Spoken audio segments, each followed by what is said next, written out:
대통령이 김정은 위원장에게 직통 전화번호를 전달했다며 내일 통화할 예정이라고 밝혔습니다. He can now call me if he has any difficulty. I can call him. 미북 정상 간 한라인 가능성을 제기한 건데 비핵화 협상에 가속도가 붙을 것으로 예상됩니다. 서울 동작구에서 철거 중이던 4층 건물 일부가 도로 쪽으로 무너져 행인 한 명이 다리를 다쳤습니다. 주변에 초등학교와 어린이집이 있어 평일이었으면 대형 사고로 이어질 뻔했습니다. 남북 접경진 투기 광풍이 불면서 지뢰가 매설된 비무장지대 땅까지 거래되고 있습니다. 접경지 투자 광풍은 저 민통선에서부터 시작되고 있습니다.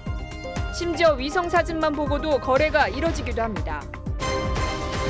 홍준표 전 대표가 마지막 막말을 하겠다며 SNS에 인적 청산 대상을 지목했습니다. 홍 전 대표가 거론한 인물이 누구인지를 찾으려는 갑론을박이 분분합니다.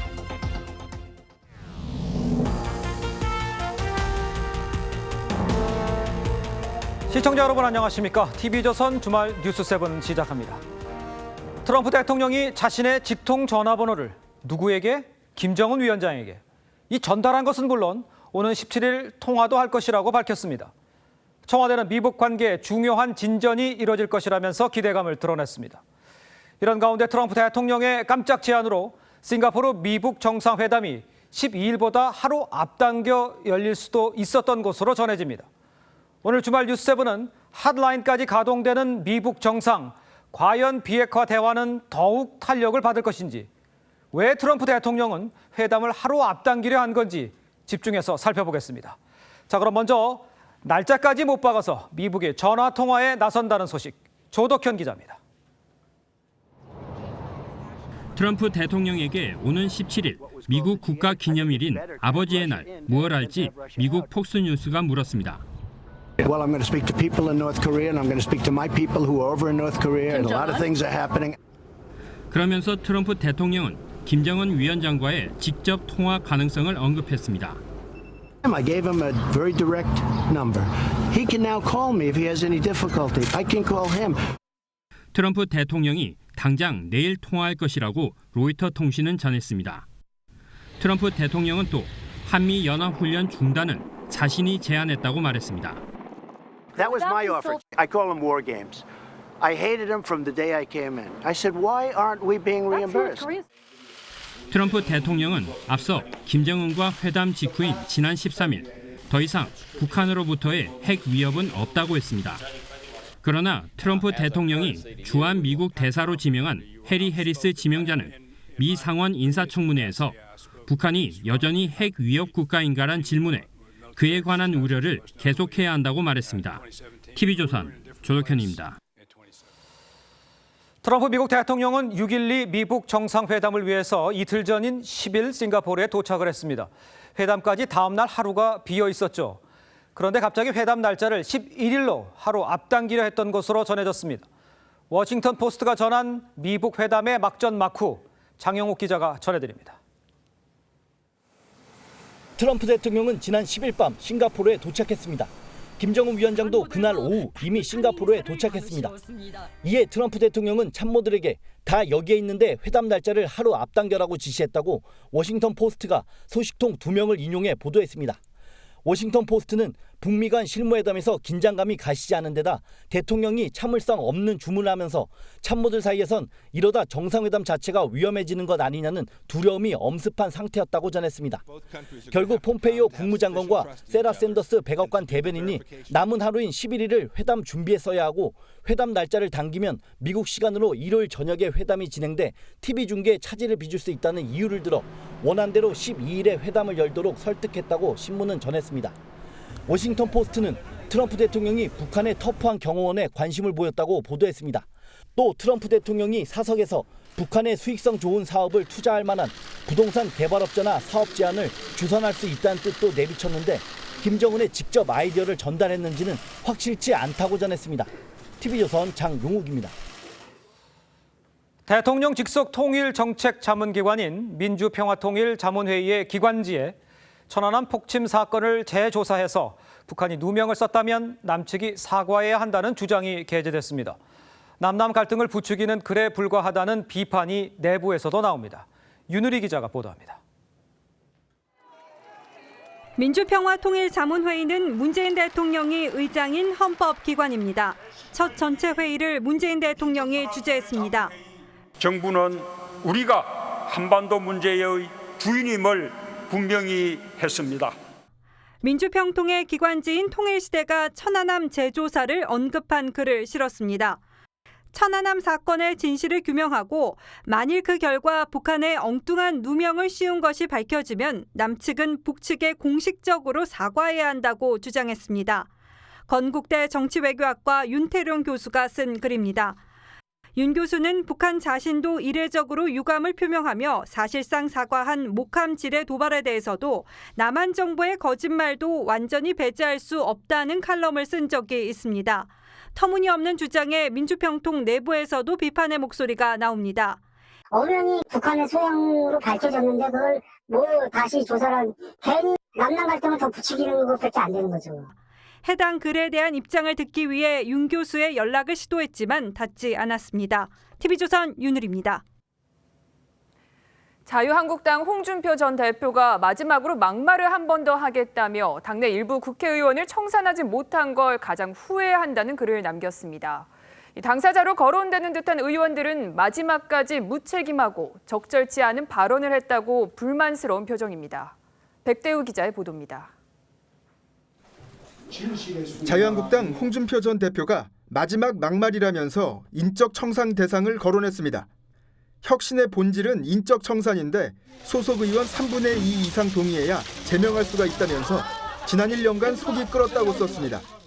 홍 대표는 의원직을 알바로 생각하는 고관 대작 출신, 추한 사생활, 국비 세계 일주가 꾸민 사람, 카멜레온처럼 변색하고 감정 조절 안 되는 사이코패스 등이 청산 대상자라고 했습니다. 또 친박 몫으로 공천을 받았는데 중립 행세를 하거나 평소 이미지를 관리하지만 밤엔 친박 앞잡이를 하고 정치 생명을 얼굴로 연명하는 사람 등도 정리해야 한다고 썼습니다. 홍 전 대표는 이 말을 끝으로 페이스북 정치는 끝낸다면서 그동안 감사했다는 말로 글을 마무리했습니다. 하지만 당사자로 지목되는 듯한 의원들은 불만입니다. 지금 누가 누구를 내보내고 하는 거는 뭐 책임을 묻고 하는 거는 그 비겁한 행위지. 본인이 보는 게 절대선은 아니잖아. 그래도 다 지역구에서 당선돼갖고 올라온 분들인데. 대표일 땐 가만히 있다가 뒤늦게 왜 이러는지 모르겠다는 의견도 있었습니다. TV조선 백대우입니다. 더불어민주당 차기 당대표 후보로 꼽히는 이해찬 의원이 당대표 출마 여부를 두고 고민 중이라고 말했습니다. 당내에선 차기 당권을 친문, 비문 누가 차지하느냐를 두고 물밑 논쟁이 치열합니다. 홍혜영 기자입니다. 국회의원 7선의 친노계 좌장이자 친문 핵심인 이해찬 의원이 8월 전당대회에서 당대표로 출마할 가능성을 처음으로 공개 언급했습니다. 이 의원은 새로운 정당을 만들어야 한다면서 자신이 맡는 것이 과연 적합할지 고민이라고 말했습니다. 국무총리 등 국정 경험이 풍부한 이 의원이 문재인 정부 중반을 받쳐줄 수 있지만 친노 원로로서 계파색이 강하다는 게 부담입니다. 이 의원도 당내 여론을 의식한 듯 자신보다 훨씬 더 잘할 수 있는 사람들이 많은데 그분들이 중심이 돼서 하는 게 낫지 않겠느냐는 신중한 입장을 보였습니다. 이 의원 외에도 친문 그룹 가운데 전해철 의원과 최재성 의원이 당권 도전에 나설 가능성이 큽니다. 하지만 당 일각에서는 원내를 친문 주류인 홍영표 원내대표가 이끄는 상황에서 당 대표까지 친문 핵심이 맡을 필요가 있느냐는 말도 나옵니다. 이종걸, 김진표, 송영길, 박영선 의원 등 여당 내에서는 자천타천 거론되는 대표 후보만 20명 안팎에 이릅니다. 민주당은 문재인 대통령의 마음이 누구에게 쏠리는지 촉각을 세우고 있지만 청와대 내부에서도 대표를 친문이 맡을지 여부를 두고 물밑 논쟁을 벌이는 것으로 전해집니다. TV조선 홍혜영입니다. 검경 수사권 조정안 발표를 코앞에 두고 이 경찰 내 수사권 조정 전문가인 민감용 경찰청 차장이 차기 경찰청장으로 내정이 돼서 지금 묘한 파장을 일으키고 있습니다. 사실상 경찰에 힘을 실어주려는 이 대통령의 의중이 반영된 것이라는 분석도 나옵니다. 이유경 기자입니다. 수사권 조정을 앞둔 검경 두 수장의 표정은 극명하게 갈렸습니다. 문무일 검찰총장은 어제 문재인 대통령과의 독대 자리까지 요청해 검찰 내부 우려를 가감없이 전했지만 대통령의 의지만 재확인했습니다. 문 대통령은 검경지휘부 오찬에서 경찰은 수사에서 더 많은 자율성을 부여받아야 한다고 강조했습니다. 반면 경찰은 느긋한 표정입니다. 수사권 조정 기획통으로 불리는 민감용 차장이 경찰청장 내정자로 낙점된 것도 이런 분위기에 한몫했습니다. 검찰 반발 움직임에 정면 돌파를 택한 것이라는 해석입니다. 민감용 내정자는 참여정부 시절 경찰청 수사권 조정팀 전문 연구관을 지냈고 비슷한 시기 경찰청 혁신기획단 외부위원이던 조국 청와대 민정수석과도 인연을 맺었습니다. 수사권 조정이나 자치경찰제 등 현안이 계속 쌓여 있는데요. 앞으로 어떻게 해결하실 생각이신지? 그 현안에 대해서는 제가 잘 준비를 해서 인사청문회 절차가 남아있지만 결국 수사권 조정 법안 통과까지 문무일 검찰총장과 민감용 경찰청장 내정자 간 대결 구도가 펼쳐질 것이라는 전망도 나옵니다. 국민들께서 문명 국가의 시민으로 온당한 대접을 받을 수 있는 제도가 정착되는 데 최선을 노력하겠습니다. 검경수장의 자존심을 건 승부가 시작됐습니다. TV조선 이유경입니다. 직접 고발은 안 하지만 수사엔 협조하겠다. 이 사법행정권 남용 의혹 처리와 관련해서 일단 김명수 대법원장이 내린 결론입니다. 이 법원 내부의 반응은 크게 엇갈립니다. 사법개혁을 위한 결단이라는 긍정적 평가도 있지만 줄소한 사태로 결국 분열만 조장할 것이란 우려도 만만치가 않습니다. 김도형 기자입니다. 만약 수사가 진행된다면 그와 같은 절차를 성실하게 협조할 것이고 김명수 대법원장의 수사협조 방침은 일선 판사들에겐 또 다른 논란거리였습니다. 한 재경지법 판사는 13명이나 징계에 회부할 줄은 솔직히 예상하지 못했고 쉽지 않은 결정이었을 거라 생각한다며 김 대법원장이 개혁 의지를 분명하게 보였다며 긍정적으로 평가했습니다. 수도권 지역의 한 부장판사도 행정처 자료 연구 보존까지 직접 언급한 건 이번 사태가 근거 없는 의혹 제기가 아니었단 걸 강조한 것이라며 수사협조 결정은 불가피했다는 의견을 내놓았습니다. 자체 해법을 외면하고 사법부를 수사 대상으로 만들었다는 것 자체에 대한 거부감도 만만치 않습니다. 한 고등법원 부장판사는 검찰 수사를 한다고 해도 재판 거래가 있었다고 밝혀지긴 어려울 것이라며 징계 절차만 해도 이미 뼈를 깎는 고통이라고 말했습니다. 다른 고등법원의 부장판사는 검찰의 강제 수사가 들어오는 현실은 판사로서 받아들이기 힘들다고 밝혔습니다. 이와 함께 의혹 규명보다는 내부 분열만 깊어질 거라는 우려도 제기됐습니다. TV조선 김도영입니다. 외유성 출장 논란으로 낙마했던 김기식 전 금융감독원장이 검찰에 소환돼서 13시간 넘는 고강도 조사를 받았습니다. 김 전 원장은 공무상 출장이었다면서 혐의를 전면 부인했습니다. 장민성 기자입니다. 김기식 전 금융감독원장이 13시간 넘게 조사를 받고 검찰청사를 빠져나옵니다. 피감받으로부터 대가가 받으신 적 있으십니까? 성실하게 답변했습니다. 김 전 원장은 2014년 국회 정무위원회 소속 의원 시절 피감기관인 한국거래소와 대외경제정책연구원, 우리은행 등의 지원을 받아 여러 차례 외유성 출장을 다녀온 혐의를 받습니다. 검찰은 김 전 원장에게 해외 출장 배경과 일정, 비용 처리 과정 등을 추궁한 것으로 알려졌습니다.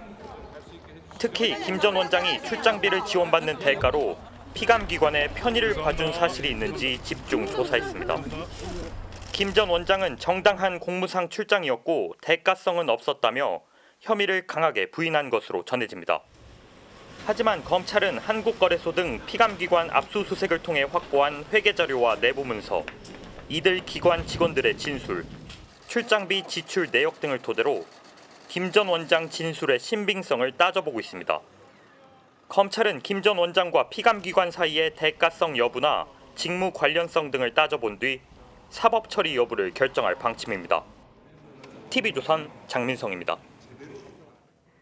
서울 동작구에서 철거 작업 중이던 건물 일부가 폭삭 주저앉았습니다. 행인 한 명만 다쳤을 뿐 다행히 인명피해는 없었는데요. 이 용산상가 붕괴 사고가 있은 지 채 2주도 안 돼 또 노후 건물 붕괴 사고로 마주한 시민들은 가슴을 쓸어내려야 했습니다. 장윤정 기자입니다. 달리는 오토바이 곁으로 건물 한쪽이 무너져 내립니다. 쓰러진 운전자 위로 삽시간에 뿌연 먼지가 뒤덮습니다. 오늘 오전 9시 반쯤 서울 동작구의 한 철거 공사 현장에서 4층 건물 일부가 갑자기 주저앉은 겁니다. 철거 작업 중이던 건물이 무너지면서 철제 펜스와 건물 잔해들이 그대로 인도를 덮쳤습니다. 이 사고로 오토바이 운전자 37살 최 모 씨가 콘크리트 파편에 맞아 팔과 다리에 찰과상을 입었습니다.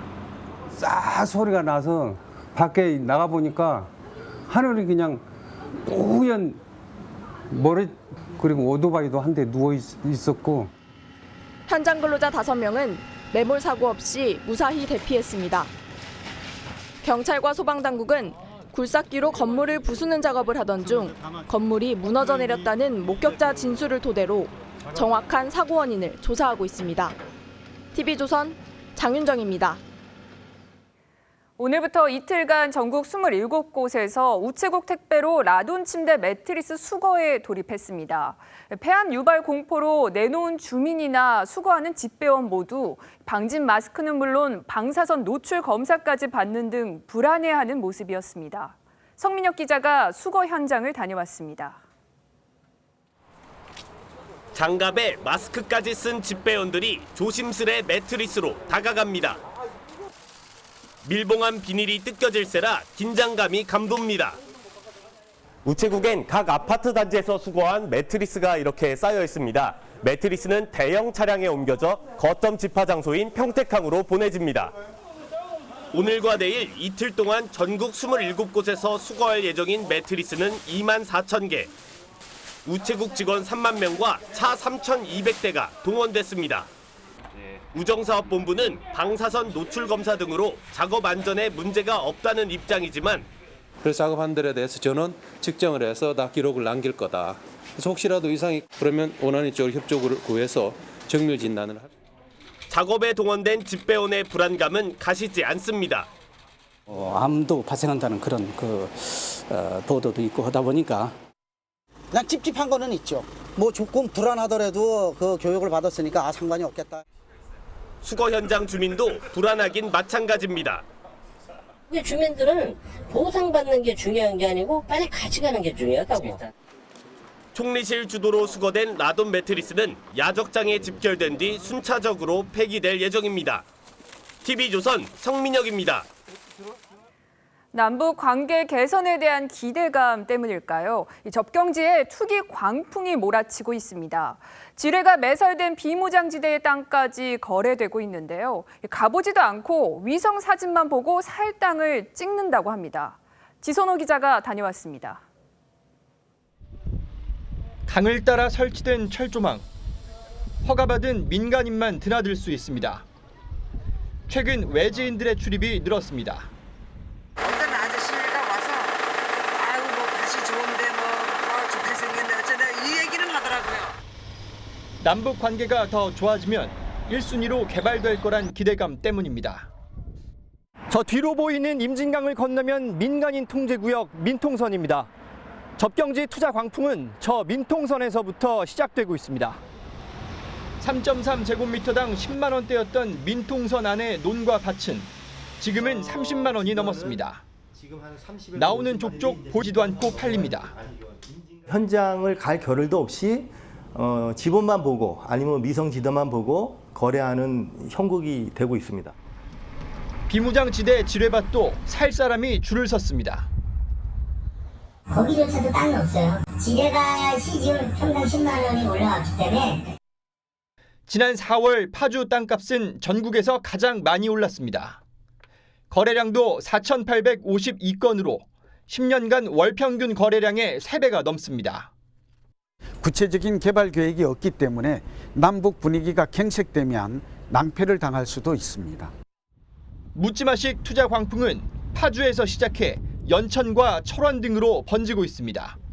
TV조선 지선호입니다. 부산의 한 여자 중학교에서 복장 규정에 반발한 학생들이 단체로 쪽지 시위를 벌였습니다. 반드시 흰색 속옷을 입으라는 규정 때문인데 학생들이 반발하자 학교 측은 학칙을 고치기로 했습니다. 차정승 기자입니다. 지난 4일 부산 해안 여자중학교에 벽면 가득 쪽지가 붙었습니다. 왜 여자는 속옷이 비치면 안 되냐? 이게 선정적인가요? 라는 등의 글이 적혔습니다. 학생들이 학교의 속옷 규제에 반발해 단체로 항의한 겁니다. 이 학교 바른생활 규정은 하복 밖으로 속옷이 비치지 않도록 흰색을 입어야 한다고 돼 있습니다. 하지만 학생들은 자유를 침해한 조항이라며 반발합니다. 학교는 일단 임시로 복장 단속을 보류했습니다. 가정교육에서 이루어질 충분한 그런 일이라 보고 학교에서 너무 시시하게 관리한 그런 면이 있어서 온라인에서는 속옷을 고르는 일은 자신의 선택이라는 공감과 흰색 속옷을 강요받았다는 다른 학교 학생 증언도 이어지고 있습니다.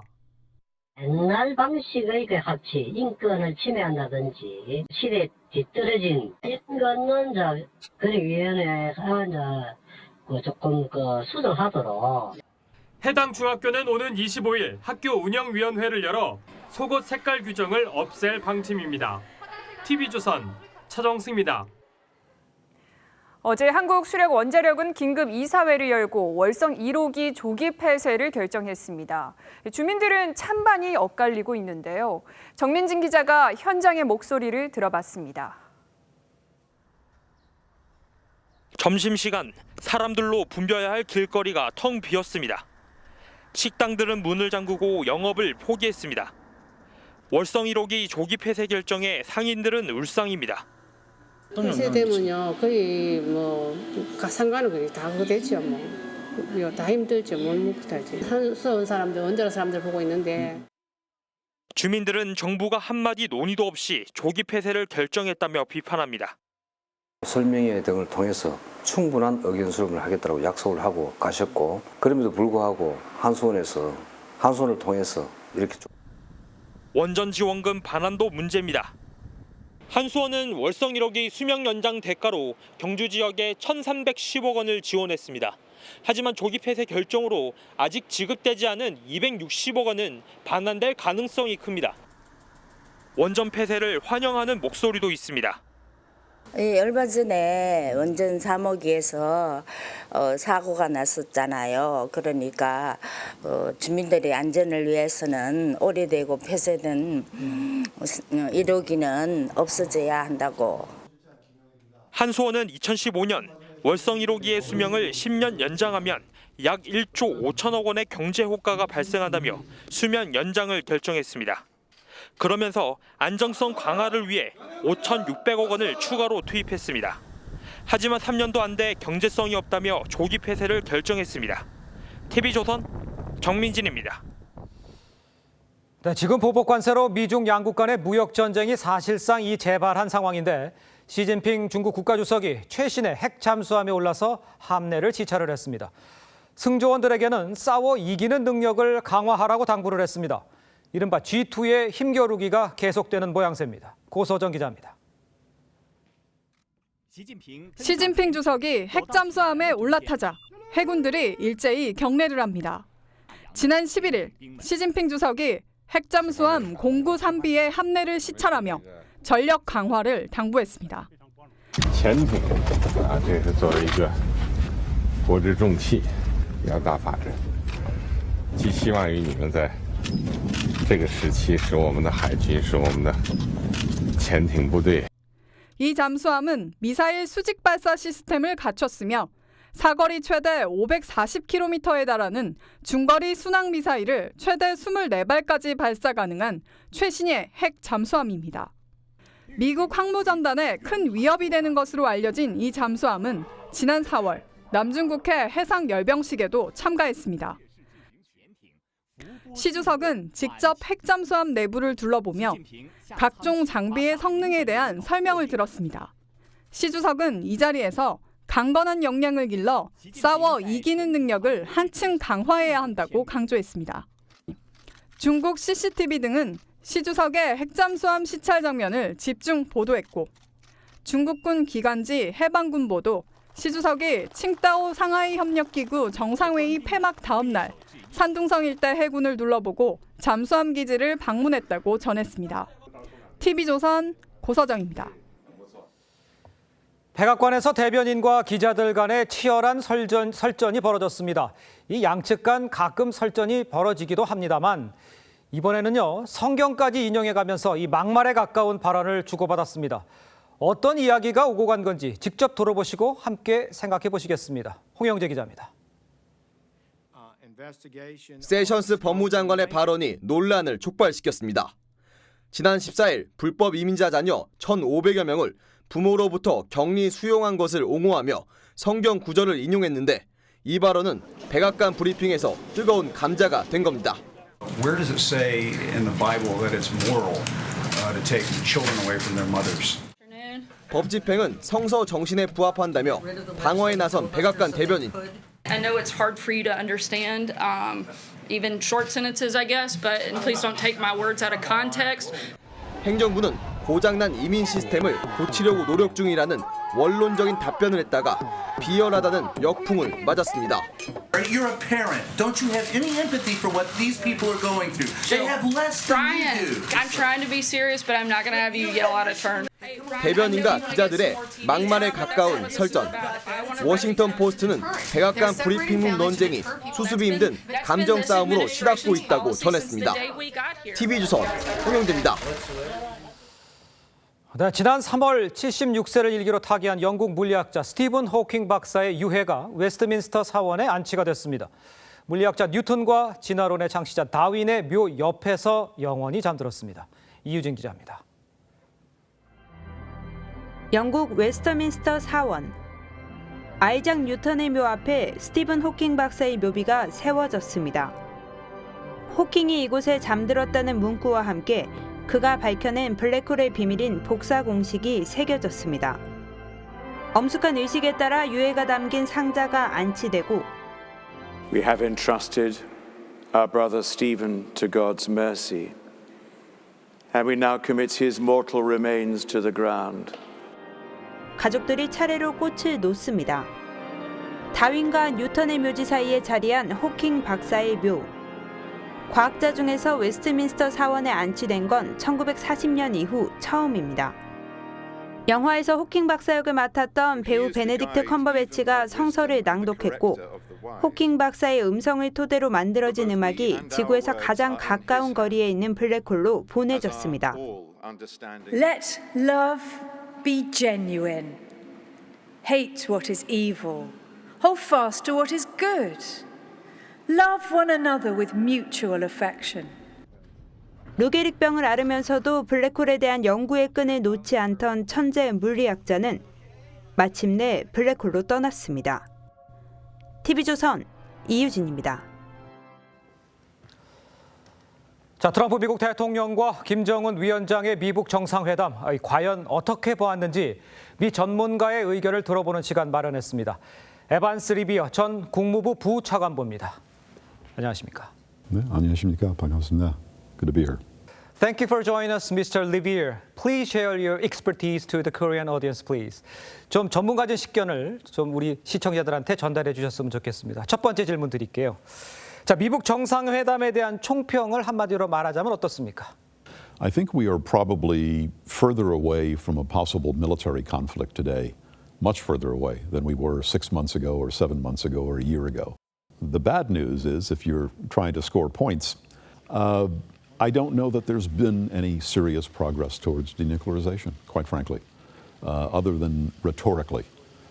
구체적으로 어떤 부분에서 비핵화의 진전을 이루지 못했다고 보시는 겁니까? They got the President of the United States to use North Korean language in describing those exercises as war games, as provocative war games. And this is a unilateral concession from the United States president. And what did the North Koreans give the American president in return for all of this? A vague, unspecific, and probably insincere commitment to the denuclearization of the Korean Peninsula, which does not mean denuclearization in the sense that we get it. So overall, I'd give the North Koreans a win on this one. 트럼프 대통령은 2년 안에 성과를 내겠다고 했는데 이것에 대해서는 어떻게 평가를 하십니까? So in the first 2 years, not much is going to happen, quite frankly. 트럼프 대통령의 한미 연합훈련 이 중단 발언은 어떻게 해석을 해야 될까요? But now what we've essentially done is accepted a variation on the freeze for freeze concept. And quite frankly, the measures that the North Koreans have taken so far are all reversible. And so I hope we will keep in mind the need for us to perhaps restart those exercises if necessary, because we ought not to be trusting the North Koreans' word on this. 오늘 인터뷰에 응해주셔서 대단히 감사합니다. Thank you so much. You're welcome, and thank you for having me. It's been a pleasure. 오늘 하늘도 맑고 공기도 깨끗해서 나들이 하기 참 좋은 날씨였죠. 시민들은 한강에서 열린 푸드 페스티벌을 찾아 식도락에 빠졌고 춘천 북한 강변엔 때 아닌 메밀꽃밭 풍경이 펼쳐졌습니다. 이승훈 기자입니다. 한강공원에 푸드트럭이 줄지어 서 있습니다. 철판 위에선 육즙 가득한 스테이크가 먹기 좋게 익어갑니다. 평소 접하기 힘든 세계 각국의 요리 향연에 시민들의 눈과 입이 즐겁습니다. 색다른 음식들을 먹어보는 것도 좋은 경험이고 그다음에 좋은 기운들을 받아서 저도 이제 돌아가게 될 것 같다라는. 초록빛 들판이 새하얀 메밀꽃으로 뒤덮였습니다. 메밀꽃은 가벼운 바람에도 춤을 추듯 살랑입니다. 축구장 10개 면적의 메밀밭에는 이처럼 하얀 메밀꽃이 가득 폈습니다. 메밀꽃은 9월에 피지만 지자체가 관광 목적으로 2달 전 파종해 초여름에도 가을 풍경을 연출했습니다. 그 눈처럼 하얀 이런 느낌이 굉장히 또 이렇게 시원한 느낌을 줘서요. 네, 보기에 되게 좋습니다. 오늘 낮 기온은 서울 28도, 대구 24도, 강릉 21도 등 전국이 대체로 선선한 날씨를 보였습니다. 땡볕이라서 걱정했는데 그늘 들어가니까 시원하고 사진 찍기도 되게 좋은 것 같아가지고. 내일부터는 평년 기온을 회복해 전국적으로 초여름 무더위가 찾아오겠습니다. TV조선 이승훈입니다. 첫 경기를 이틀 앞둔 우리 축구 대표팀은 차츰 자신감을 찾아가고 있습니다. 우리 시간으로 오늘 밤 스웨덴전이 열리는 니즈니 노브고로드로 이동하는데요. 러시아 현지에서 박상준 기자의 보도입니다. 대표팀의 주장 기성용이 밝은 표정으로 스트레칭을 하고 있습니다. 손흥민, 이재성도 같이 몸을 풀었습니다. 다소 산만해 보였던 대표팀의 훈련 분위기는 이곳 러시아에서는 완전히 달라졌습니다. 부담에 짓눌렸던 선수들은 어느덧 자신감을 되찾은 듯합니다. 내내 어두웠던 표정의 기성용 역시 주장 완장의 중압감에서 벗어난 모습이었습니다. 대표팀 코치들도 그간 기성용의 마음고생을 안타까운 마음으로 지켜봤습니다. 그렇게 계속 깊이 들어간다 그러면은 뭐 힘들어지지 않겠냐, 그런 얘기도 한번 했던 적도 있고. 어른이 된 것 같아요. 좋은 팀으로 만들고 싶어하는 그런 욕심과 그런 생각이 많아진 것 같아요. 기성용은 희망을 말했습니다. 분명히 저는 좋아질 거라고 생각을 하고 있고요. 그게 아마 이제 월드컵 첫 경기 정도 되면 저희들이 어느 정도 궤도에 오르지 않을까. 우리 선수단은 오늘 밤 결전지인 니즈니 노브고로드로 이동해 이틀 뒤 스웨덴전에서 이번 월드컵 첫 승에 도전합니다. 주장의 책임감까지 더한 기성용이 자신의 마지막 월드컵을 시작했습니다. 러시아 상트페테르부르크에서 TV조선 박상준입니다. 한때 대중의 큰 환호를 받던 연예인들이 최근 BJ, 즉 1인 방송 진행자로 전향하는 경우가 늘고 있습니다. 그들이 개인 방송을 택한 이유는 무엇일까요? 박소영 기자입니다.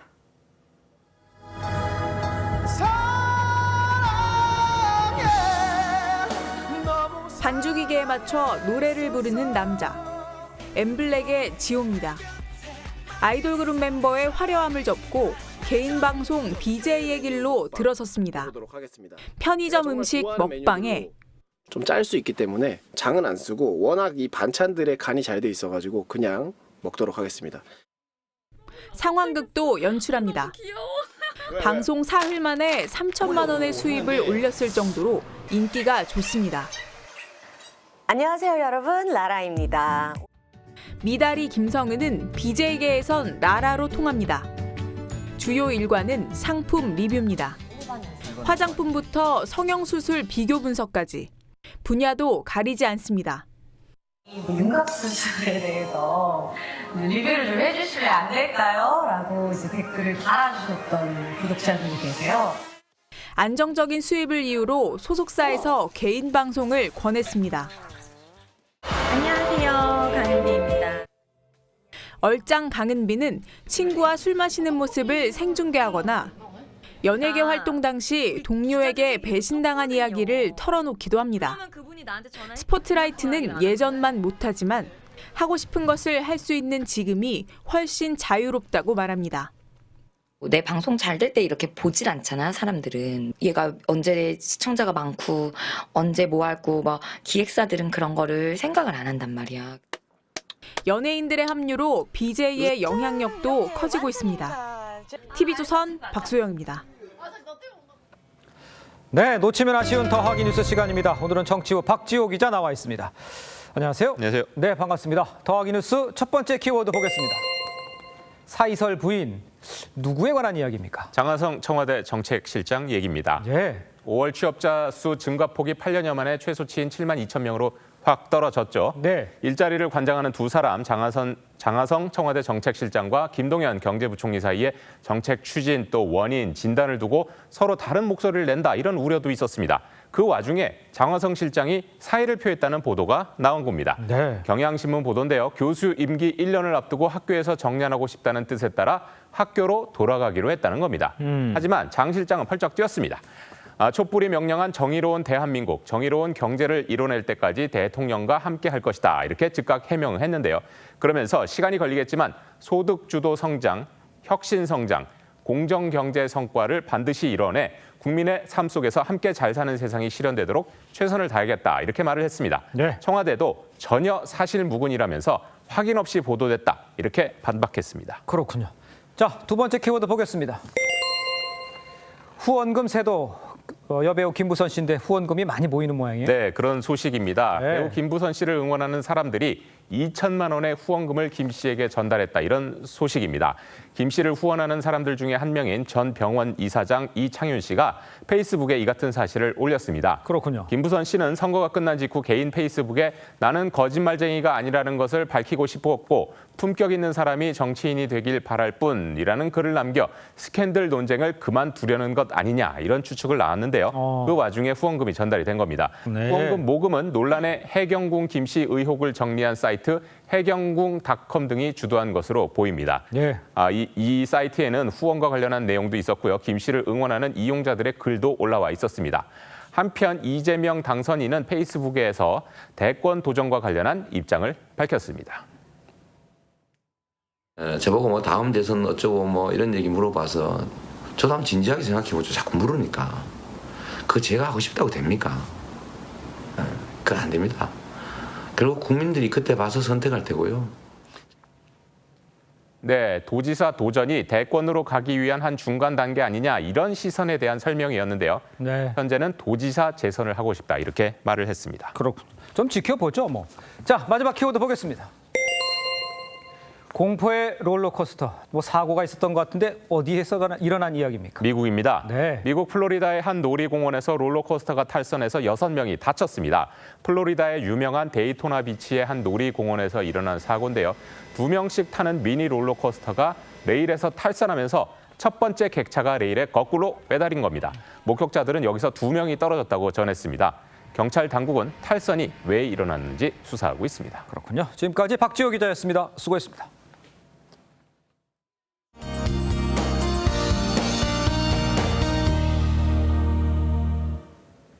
네, 오늘도 동쪽과 서쪽의 날씨가 조금 달랐습니다. 서울 등 서쪽 지역은 초여름 날씨를 보인 반면에 동쪽 지역은 낮에도 선선했는데요. 내일은 전국에 가끔 구름 많은 가운데 동해안 지역도 기온이 오를 것으로 보입니다. 내일 강릉의 한낮 기온 26도 예상되고요. 서울 28도 등 전국이 예년 이맘때의 초여름 날씨 이어가겠습니다.